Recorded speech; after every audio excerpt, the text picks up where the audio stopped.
এই যে সুন্দর বাড়িটি দেখছেন, এটি হলো মা সারদা দেবীর বাড়ি। এটি রামকৃষ্ণ মিশনের অন্তর্ভুক্ত। কলকাতাতে মা সারদা দেবীর কোনো বাড়ি ছিল না। স্বামীজি প্রথম থেকেই চাইতেন কলকাতাতে শ্রী মা সারদা দেবীর একটি নিজস্ব বাড়ি হোক। আর এই কলকাতার বাগবাজারে অবস্থিত মায়ের বাড়িতেই আজ আমরা যাব, আর আপনাদেরকেও পুরো বাড়িটা ঘুরে দেখাবো। এখন আমি রয়েছি বাগবাজার রেলওয়ে স্টেশনে। চক্র রেলের মাধ্যমে এসেছি, আর আজকে বাগবাজারের কিছু দর্শনীয় স্থান আমি তোমাদেরকে ঘুরে দেখাবো। তো চলো ভিডিওটা শুরু করা যাক। বাগবাজার স্টেশনের ট্রেন থেকে নেমে আমরা সোজাসুজি টালা স্টেশনের দিকে যেতেই বাদিকে দেখতে পাবো শ্রী মা সারদা দেবীর ঘাট, যেখানে মা রোজ স্নান করতেন। এবার আমরা তার উল্টো দিকে যাচ্ছি। দেখুন, এখানে একটি গেট রয়েছে, আর এখানে লেখা রয়েছে শ্রী শ্রী মা সারদা দেবীর ঘাট। এবার আমরা যাচ্ছি মায়ের বাড়ির দিকে। আজকে আমি এসেছি বাগবাজার মায়ের বাড়িতে, আর এই সম্পূর্ণ মায়ের বাড়িটা আজকে তোমাদেরকে আমি ঘুরে দেখাবো, আর সব তথ্য বলবো, আর সমস্ত হিস্ট্রিও অবশ্যই তোমাদেরকে জানাবো। তো সবটা জানার জন্য পুরো ভিডিওটা দেখতে হবে। চলো দেখতে থাকো।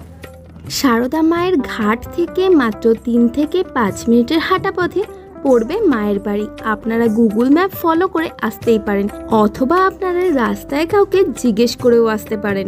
এখন আমি পৌঁছে গেছি মায়ের বাড়ির ঠিক সামনে।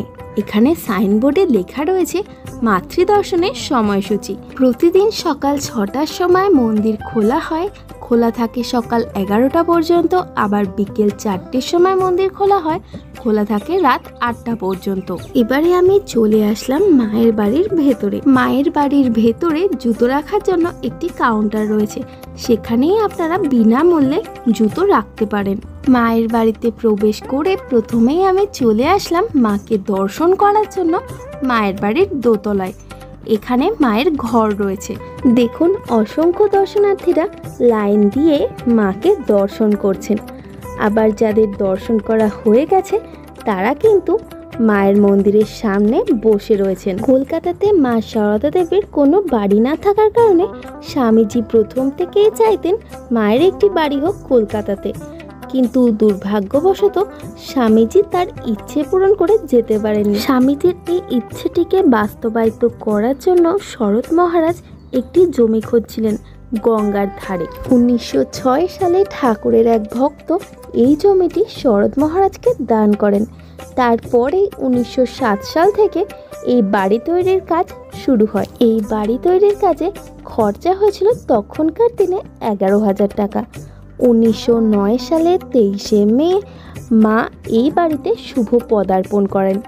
এখনো পর্যন্ত 23শে মে এই বাড়িতে মায়ের শুভ পদার্পণ দিবস হিসেবে পালন করা হয়। 1909 সাল থেকে 1920 সাল পর্যন্ত মা এই বাড়িতেই বসবাস করেছিলেন। এরপর 1920 সালের 21শে জুলাই মা এই বাড়িতেই মহা সমাধি লাভ করেন। এই বাড়িতে মায়ের সাথে যখন মায়ের ভক্তরা দেখা করতে আসতেন, মা কোনো ভক্তকে খালি মুখে ফেরাতেন না। তাই এখনো পর্যন্ত মায়ের বাড়ি গেলে কোনো ভক্তই খালি মুখে ফেরেন না। এখানে রয়েছে ভক্তদের জন্য মহাপ্রসাদের ব্যবস্থা। মায়ের বাড়িতে ভোগ বিতরণ করা হয় কুপনের মাধ্যমে, আর এই কুপন সংগ্রহ করার সময় হলো সকাল 9:30 থেকে সকাল 10:30 পর্যন্ত। এই কুপনের কোনো নির্দিষ্ট মূল্য নেই। কিছু ডোনেশনের মাধ্যমে এই কুপন আপনারা গ্রহণ করতে পারেন। এখানকার ভোগ বিতরণের সময় হলো দুপুর 12টার সময়। ঠিক সকাল 11:30টার সময় মায়ের মন্দিরের দরজা জানলা সব বন্ধ হয়ে যায়। তারপরেই ভোগের জন্য একতলায় লাইন দেওয়া শুরু হয়, আর একে একে কুপন দেখিয়ে চলে যেতে হয় ভোগের ঘরে। এরপরেই আমরা একে একে আমাদের কুপন দেখিয়ে প্রবেশ করলাম ভোগের ঘরে। এখানে কিন্তু মহিলা ও পুরুষদের পৃথক পৃথক ভোগের ঘর রয়েছে। পৃথকভাবে এখানে বসার ব্যবস্থাও রয়েছে। বয়স্ক মানুষ বা যারা নিচে বসতে পারেন না তাদের জন্য রয়েছে চেয়ার টেবিলে ভোগ গ্রহণ করার ব্যবস্থা। ভোগ গ্রহণ করতে বসার পরেই প্রথমেই আমাদের পাতে চলে আসলো অন্নভোগ। আরও একটি কথা বলা বাহুল্য, আপনারা যতটুকু ভোগ গ্রহণ করতে পারবেন অবশ্যই সেইটুকুই নেবেন, অযথা অতিরিক্ত নিয়ে নষ্ট করবেন না। এরপরেই পাতে পড়লো ঘি ভাত অর্থাৎ মায়ের ভোগ। এরপরে চলে আসলো একটি পাঁচমিশালি সবজি। ভোগ মানেই তো এক অমৃত সমান স্বাদ। এখানকারও প্রতিটি ভোগের পদই ছিল সত্যি অমৃত সমান স্বাদ। এরপরেই চলে আসলো লাউ ডাল ও লাউয়ের তরকারি। তারপরে চলে আসলো আমের চাটনি।